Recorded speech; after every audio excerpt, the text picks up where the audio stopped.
So that was my first time viewing the Poppaw Queen film, and I must say I've been waiting for months and months and months to see how you would tell the story of Mary Queen. I myself have heard the story through Mellie's voice. I've read, there's many Washington Post articles, but you sort of see that the story's only ever been told in these fragments.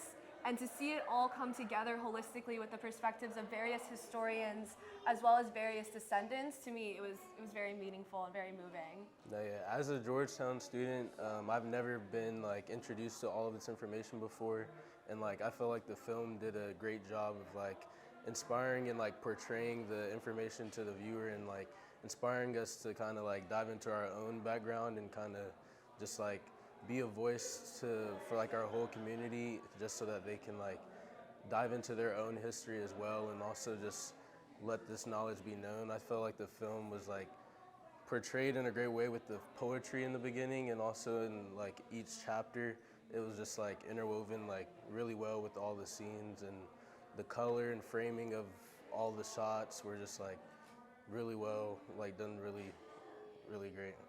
And you know, I reflect, I'm a native Marylander, and so you study a lot of Civil War history when you come through the Montgomery County public school system, for example. But I was never told a narrative in which Black people in America not only advocated for themselves, but also had such success in pursuit of freedom. And I think that hopefully this is the first of many stories that a new generation will come up with, and they'll have a whole new perspective and a truer perspective on what it was like on this land hundreds of years ago. And I think there's also something so powerful in that Mary Queen's descendants are the ones telling this story. So I think it's a little microcosm of American history that gives me hope for tomorrow. And again, reflecting as a student, Ms. Melisande Short-Colomb, she often reminds us that what's so important to her is that the young people who come through Georgetown University, not only are they aware of this history, but that they engage with it in a meaningful way. And to share a little bit more about what that looks like, a lot of students are unaware of the Georgetown's history of enslavement, but in the last few years, there's now mandatory education components that all freshmen will go through, and that's a result of the efforts of Ms. Short-Colomb and students coming together.